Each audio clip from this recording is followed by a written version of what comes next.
What's going on, everybody? In today's video, we are going to be talking about some things to keep in mind when you're flipping a condo, whether you're rehabbing it, wholesaling it, or maybe you're just investing in it for the long term. There's going to be some things very specific to condos that other types of flips, such as single family houses or townhomes, are not going to have. So there's definitely some things you need to keep in mind that are specific to condo buildings. So the first one would be location within the building. So obviously, let's say it's a 25-story condo building. Condos on the first floor, this is an extreme example, are oftentimes going to sell for significantly less than, let's say, the 25th floor, with a nice view of the city.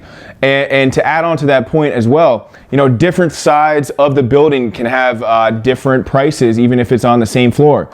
So let's say one side, and this actually, I have a friend who lives in a building like this, and one side, the side he lives on, has a nice balcony that overlooks the water. You can see a different state. You can see boats coming through.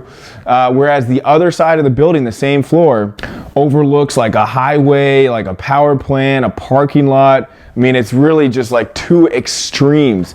So if you're running comps, you really have to look at what units sold for on that side of the building. You can't really use the comps from the other side of the building because they're going to be drastically different in most cases. So another thing to keep in mind when you're evaluating comps is, let's say you're looking at one-bedroom units in a building. A lot of times a condo building, if it's a pretty big building, there might be like 4 or 5 different layouts. And sometimes the layouts might include a den. Sometimes they might be like 100, 200, even 300 or 400 square feet larger. Even though they're all one bedrooms, they might be significantly larger or smaller than other one-bedroom units. So you really have to, when you're running the comps, you can't just look at the one bedrooms. I mean, you can pull those up, but keep in mind that there might be different sizes, different layouts, more popular layouts than others.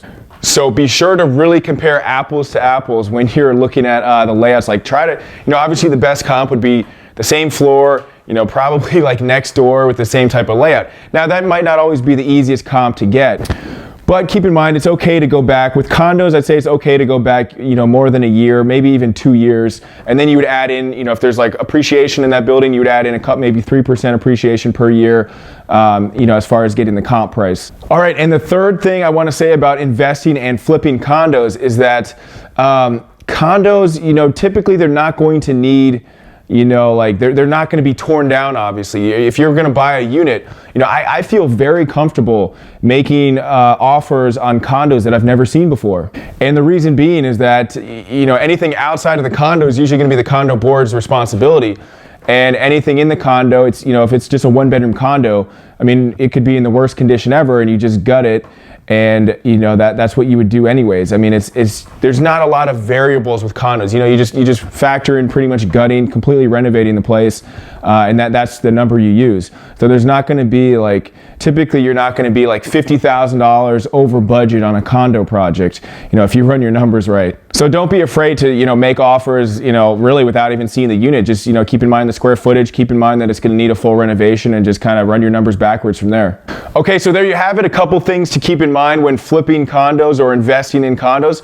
And just to recap this video, the first one is keep in mind where in the building the unit's located. So what view, what level, things like that can have a drastic, very significant difference in terms of the resale value of the condo. The second thing is to make sure you're comparing apples to apples. So this is kind of adding on to the first point, but if you're looking at like only one bedrooms or only 2 bedrooms, make sure that you're looking at the same model, ideally. And if they don't have the same model, then just, you might have to do like a median price. Look at what the larger model sold for, look at what the smaller one sold for, maybe come somewhere in the middle. The second thing to keep in mind is make sure you're comparing apples to apples. So this is kind of going off of my first example, but you really, like with 1 bedrooms or 2 bedrooms or even 3 bedrooms, make sure you're comparing the same model. Because in some condo buildings, there might be like 4 or 5 or even 6 different models that might vary by 300 or 400 square feet. So if if possible, make sure it's the same exact model, because that's also going to have a big difference on price. And then the last thing is, don't be afraid to make offers without seeing a unit. I mean, oftentimes condos, if it's just a 1 or 2 bedroom, it's a very simple, renovation cost. You factor in, 1 bathroom, maybe 2 bathrooms, a kitchen, redoing the floors, and then maybe adding in, an extra 10% for other variables. Obviously you would need to factor in like paint, stuff like that. But it's a very simple equation as far as getting your rehab costs with a condo. So I hope you enjoyed this video. If you liked it, please give me a like, please subscribe, and I will see you in the next one. All right, bye.